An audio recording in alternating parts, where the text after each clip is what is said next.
Assalamualaikum warahmatullahi wabarakatuh. Perkenalkan, saya Niken Yuliastuti, mahasiswa Magister Manajemen Universitas Negeri Jakarta. Sebelumnya, saya akan mengucapkan terima kasih kepada Bapak Gatot Nazir Ahmad selaku dosen pembimbing 1 dan terima kasih kepada Bapak Ari Waroka selaku dosen pembimbing 2. Pada kesempatan kali ini, saya akan menjelaskan terkait dengan tesis saya yang berjudul Pengaruh Model Bisnis dan Stabilitas Keuangan terhadap Kinerja Keuangan Perusahaan Perbankan di ASEAN dan MENA. Oke.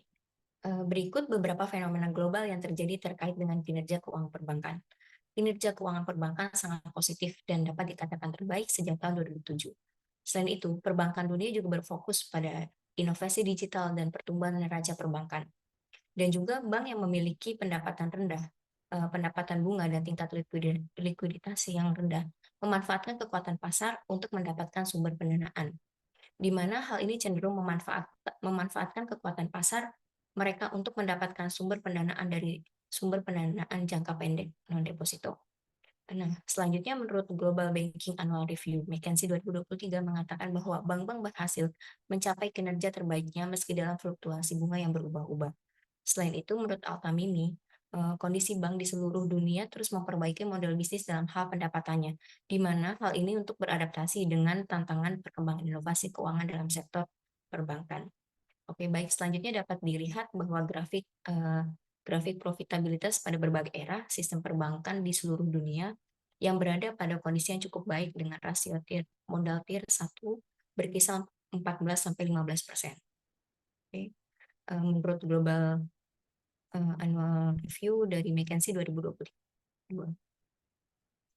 Selanjutnya yaitu pada slide ini akan menjelaskan tentang beberapa penelitian terdahulu. Yang pertama, pendapatan non-bunga meningkatkan kinerja keuangan perbankan dan stabilitas keuangan perbankan, di mana pola ini menunjukkan bahwa menggabungkan pendapatan bunga dan non-bunga dapat meningkatkan tingkat profitabilitas dan meningkatkan stabilitas keuangan perbankan serta mengurangi risiko perbankan. Selain itu juga penggunaan model bisnis yang tepat menghasilkan keunggulan kompetitif pada kinerja keuangan perbankan. Jadi pilihan model bisnis yang tepat, maka dapat membuat kinerja keuangan yang lebih tinggi bagi perusahaan perbankan yang menggunakannya. Selain itu, bank-bank merasa penting untuk meningkatkan kekuatan pasar dengan berbagai pendekatan yang berbeda dan juga eksklusif, di mana hal ini ditanggapi dengan kemajuan teknologi dan juga perubahan regulasi pemerintah yang signifikan dan juga di mana bank dapat merasa penting. Selain itu, ada perbankan di wilayah ASEAN mengalami peningkatan kinerja keuangan perbankan menurut Global Annual Review Working Paper The Banker tahun 2023. Yaitu di mana sebagai contoh Bank Singapura yang menjadi bank terbaik dalam kategori kualitas aset di seluruh wilayah ASEAN. Selanjutnya, perbankan di wilayah MENA pun juga menunjukkan pemulihan dan juga peningkatan laba yang signifikan. Di mana dapat dilihat pada tahun 2014, MENA terdapat banyak negara dengan tingkat perkembangan yang rendah. Pada tahun 2020 adanya konsolidasi bank yang meningkatkan konsentrasi pasar dan selanjutnya pada tahun 2023 ini melihat bahwa prospek ekonomi yang membaik membuat bank-bank mengurangi pencadangan sehingga dapat meningkatkan laba. Untuk itu dapat dikatakan bahwa pada MENA sendiri ini menunjukkan pemulihan dan peningkatan laba yang signifikan. Oke. Selanjutnya ini dapat dilihat untuk research gap, di mana pada slide ini kita dapat melihat bagaimana hubungan antara variabel yang terpengaruh atau tidak berpengaruh. Dapat dilihat pada penelitian ini ada 8 variabel. Yang pertama ada pengaruh model bisnis dengan kekuatan pasar, lalu selanjutnya ada pengaruh model bisnis dengan technical efficiency, dan selanjutnya ada model bisnis dengan alokatif efficiency, selanjutnya ada model bisnis dengan scale efficiency, lalu untuk nomor 5 ada stabilitas keuangan dengan kekuatan pasar, dan stabilitas keuangan dengan technical efficiency. Selanjutnya ada stabilitas keuangan dengan alokatif efisiensi dan nomor 8 ada pengaruh stabilitas keuangan dengan scale efisiensi. Jadi dapat dilihat untuk penelitian terdahulunya mana-mana saja yang berpengaruh dan juga tidak berpengaruh. Lalu selanjutnya di sini akan membahas terkait dengan pembahasan masalah, rumusan masalah, tujuan penelitian, lalu manfaat penelitian. Pada penelitian ini, pembatasan masalahnya itu yaitu di sini saya menggunakan bank konvensional yang terdapat di wilayah ASEAN dan MENA. Lalu kontribusi utama yang dikaji pada penelitian ini berfokus pada model bisnis dan juga stabilitas keuangan. Dan periode data yang saya gunakan ini yaitu dari tahun 2010 sampai dengan 2019, guna untuk menghindari pengaruh global financial crisis dan juga pandemi COVID pada tahun 2019. Dan apa saja rumusan masalah yang saya angkat yaitu yang pertama ada apakah model bisnis berpengaruh dengan kekuatan pasar, apakah model bisnis berpengaruh terhadap technical efficiency dan apakah model bisnis berpengaruh terhadap alokatif efisiensi, lalu apakah model bisnis berpengaruh terhadap scale efisiensi. Selanjutnya saya juga ingin melihat bahwa variabel stabilitas keuangan apakah memiliki pengaruh terhadap kekuatan pasar, lalu apakah stabilitas keuangan ini memiliki pengaruh terhadap technical efisiensi, dan juga saya ingin melihat apakah stabilitas keuangan ini memiliki pengaruh terhadap alokatif efisiensi, dan juga yang terakhir, apakah saya ingin melihat bahwa stabilitas keuangan berpengaruh terhadap scale efisiensi. Selain melihat pengaruh dari kedua variabel tersebut terhadap variabel dependen yang sudah saya jelaskan tadi, saya juga ingin melihat apakah terdapat perbedaan antara kinerja keuangan perbankan di ASEAN dan MENA berdasarkan dari kekuatan pasar dan juga efisiensi. Dan selanjutnya untuk tujuan penelitiannya, tentu tujuan penelitiannya akan menjawab dari rumusan masalahnya, yaitu untuk mengetahui pengaruh model bisnis dan stabilitas keuangan terhadap kekuatan pasar, technical efficiency, allocative efficiency, scale efficiency. Dan juga yang terakhir yaitu mengetahui apakah adanya perbedaan kinerja keuangan di ASEAN dan MENA selama periode 2010 sampai dengan 2019. Selain itu, adapun manfaat penelitian yang ingin diketahui yaitu yang pertama untuk menunjukkan pengaruh model bisnis dan juga stabilitas keuangan terhadap kinerja keuangan di ASEAN dan MENA, dan juga sebagai referensi bagi pemilik perusahaan perbankan untuk menambah pengetahuan dan juga wawasan terhadap manajemen. Lalu selanjutnya ingin mengetahui bahwa menjadi pertimbangan dalam menentukan saham perbankan mana yang akan dipilih untuk investasi. Oke, slide berikutnya. Berikut ini merupakan penjelasan terkait dengan Green Theory dan juga teori intermediasi perbankan. Untuk teori organisasi industri perbankan ini dijelaskan melalui 3 bidang studi fundamental dalam bidang organisasi industri perbankan. Di sini ada identifikasi dan menilai faktor-faktor utama yang mempengaruhi pengambilan keputusan perbankan. Selain itu juga ada evaluasi dan implikasi struktur persaingan pasar pada industri perbankan, dan yang terakhir ada menilai implikasi dari usulan peraturan perundang-undangan bagi masing-masing bank.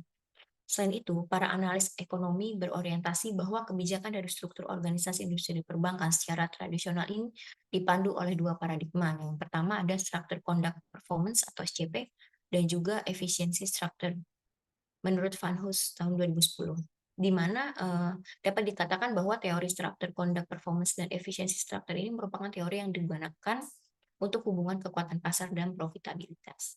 Oke, selanjutnya adalah teori intermediasi perbankan, di mana teori ini melekat untuk fungsi dari perbankan itu sendiri, di mana dapat dilihat bahwa lembaga keuangan bank melalui cara penarikan atau penghimpunan dana dari para penabung atau ultimate lenders yang kemudian disalurkan kembali dalam bentuk pinjaman kepada pihak-pihak yang membutuhkan atau ultimate borrows, menurut Siamat tahun 2005, di mana pada prinsipnya lembaga intermediasi dapat dibedakan menjadi beberapa jenis, yaitu yang pertama depository intermediaries, kontraktual intermediaries, dan investment intermediaries, di mana bank umum di sini dikatakan depository intermediaries.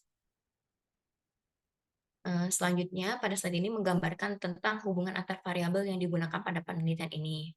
Yang pertama ada model bisnis dan kekuatan pasar, lalu ada model bisnis dan juga efisiensi, kemudian ada stabilitas keuangan dan kekuatan pasar, dan juga yang terakhir ada stabilitas keuangan dan efisiensi, di mana pada masing-masing variabel ini memiliki hubungan yang positif.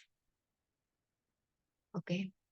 Pada berikut ini merupakan matriks penelitian terdahulu yang meneliti terkait pengaruh model bisnis dan stabilitas keuangan terhadap kinerja keuangan yang terdiri dari dua aspek, yaitu kekuatan pasar dan juga efisiensi. Di sini dapat dilihat bahwa mana-mana saja penelitian terdahulu yang saling memiliki pengaruh dan juga pengaruh positif dan signifikan.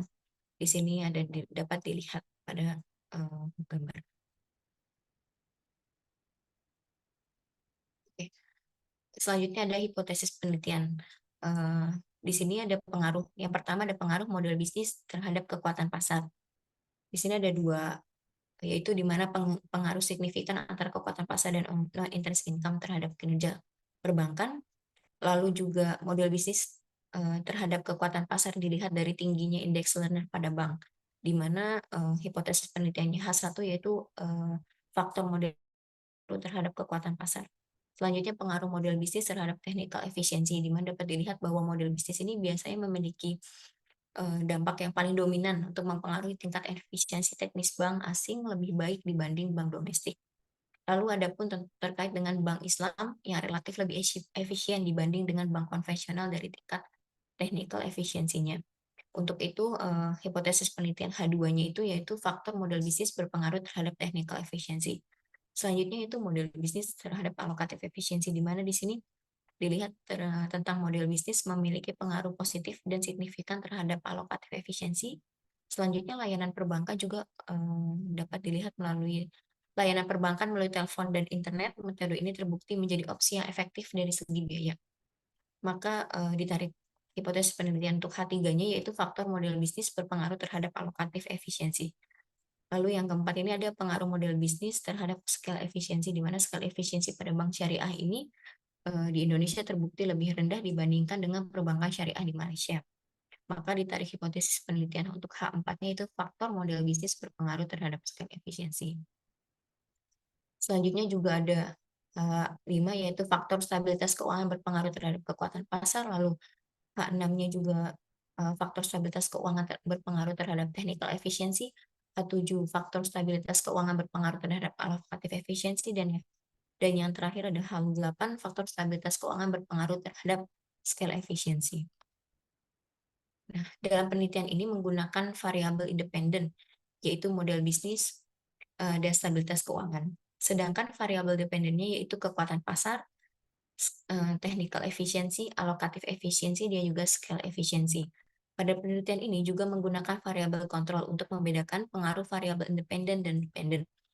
Di mana variabel kontrol yang digunakan pada penelitian ini yaitu return on asset, ukuran bank, dan juga pertumbuhan perusahaan. Nah, pada berikut ini terkait dengan metode penelitian. Untuk sumber data sendiri yang saya gunakan yaitu gabungan data time series perbankan konvensional di ASEAN dan MENA periode 2010 sampai dengan 2019 yang diperoleh dari Bloomberg. Dan penelitian ini mengambil populasi 10 perbankan yang memiliki aset terbesar dari masing-masing negara di wilayah ASEAN dan MENA. Untuk teknik pengumpulan data sendiri itu yaitu ada 2, riset kepustakaan dan riset dokumentasi. Dokumentasi yang diterapkan dalam penelitian ini melibatkan hasil financial analysis dari Bloomberg. Untuk kriteria sampling sendiri 10, yaitu yang pertama 10 bank terbesar di setiap wilayah ASEAN dan MENA, untuk ASEAN 100 dan untuk ASEAN berjumlah 20. Lalu bank konvensional di wilayah ASEAN dan MENA yang tidak mengeluarkan data setiap tahunnya pada periode 2010 sampai dengan 2019 berkisar untuk ASEAN berkisar 49 dan untuk MENA berkisar 123. Lalu untuk jumlah akhir sampelnya ada untuk ASEAN sendiri ada 51 dan untuk MENA 87. Periode observasinya untuk ASEAN 10 dan untuk MENA 10. Jumlah observasinya untuk sampling ini yaitu untuk ASEAN 510 dan untuk MENA 870. Jadi total 1380. Selanjutnya pada slide ini akan membahas terkait dengan definisi operasional variabel penelitian dan juga pengukuran variabel. Di mana di sini untuk X1-nya itu model bisnis. Dalam menentukan model bisnis, penelitian ini tuh menggunakan pendanaan dari kegiatan perbankan. Non-interest income dihitung sebagai agregat komponen pendapatan operasional non-bank terhadap total pendapatan operasional. Di mana untuk rumusnya sendiri yaitu NNIN, yaitu sama dengan non-interest operating income dibagi dengan operating income. Selanjutnya untuk variabel X2 yaitu stabilitas keuangan, di mana pengukuran dengan menggunakan Z-score mencerminkan stabilitas bank yang diukur dengan profitabilitas dan insolvensi bank.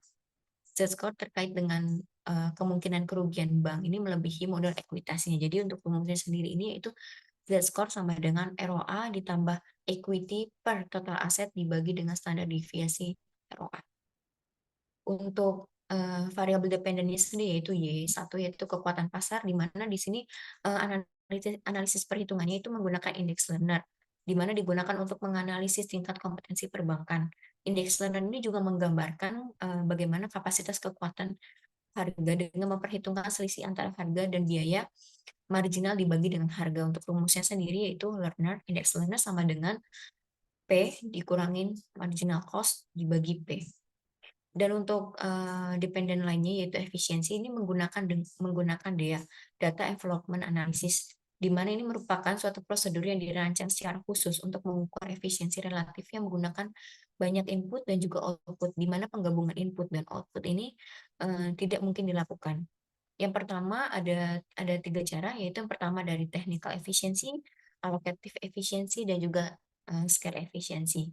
Berikut untuk perumusan terkait dengan rumus efisiensi. HS sama dengan sigma dari UY dibagi dengan Fx, sigma dari Fx. Lalu selanjutnya ada variabel kontrol. Nah, pada penelitian ini menggunakan ukuran perbankan, pertumbuhan perbankan, dan juga ROA. Di mana untuk ukuran perbankan sendiri ini, dalam penelitian ini menggunakan hasil perhitungan logaritma, yaitu, logaritma natural atau learn dari total aset perusahaan. Lalu selanjutnya untuk, ROA, yaitu merupakan pengukuran sejauh mana suatu perusahaan efisiensi dalam menggunakan asetnya untuk menghasilkan keuntungannya. Dan selanjutnya yang terakhir ada pertumbuhan suatu perbankan dapat dilihat dari, bidang masing-masing industri seberapa cepat atau lambat perusahaan berkembang dari satu periode ke periode lainnya. Oke, selanjutnya. Nah, untuk teknik analisis data sendiri ini, pada penelitian ini saya menggunakan regresi data panel, di mana data panel ini merupakan gabungan antara data runtun waktu atau time series dan juga data silang atau cross section. Nah, model regresi data panel ini memasukkan unsur cross section dan juga time series di dalam satu persamaan. Jadi saya menggunakan persamaan seperti pada PT ini, yaitu index learner sama dengan F untuk NIN dan juga Z-score, lalu ROA, buying size, dan growth dimasukkan dalam satu persamaan, lalu diturunkan menjadi indeks learner sama dengan beta 0 ditambah beta 1 NIN, ditambah beta 2 Z-score, ditambah beta 3 buying size, lalu ditambah beta 4 ROA, ditambah beta 5 growth, ditambah equivalent. Oke, selanjutnya. Untuk regresi data panel ini sendiri ada 3, yaitu di mana hal ini untuk menentukan regresi mana yang terbaik untuk mencapai nilai yang tidak bias, yaitu yang pertama ada common effect model, lalu ada fixed effect model, dan yang terakhir ada random effect model. Lalu untuk, model dalam pengolahan data panel ini ada 3, yaitu ada 3 uji. Yang pertama Chow test, di mana Chow ini untuk memilih apakah model yang digunakan ini adalah full least square atau fixed effect. Dan untuk yang Hausman test ini di mana, membandingkan metode fixed effect dengan random effect, lalu model fixed effect mengandung suatu unsur trade off, yaitu hilangnya unsur derajat bebas dengan memasukkan variabel dummy. Berikut untuk, rumusnya. Lalu yang terakhir ada Lagrange multiplier, ini mengetahui apakah, model ini random effect atau model komponen common effect, di mana biasanya uji LM ini tidak digunakan apabila uji Chow dan uji Hausman ini menunjukkan model yang paling tepat, yaitu adalah fixed effect model, lalu model ini tidak digunakan. Oke, sekian presentasi dari saya, terima kasih. Assalamualaikum warahmatullahi wabarakatuh.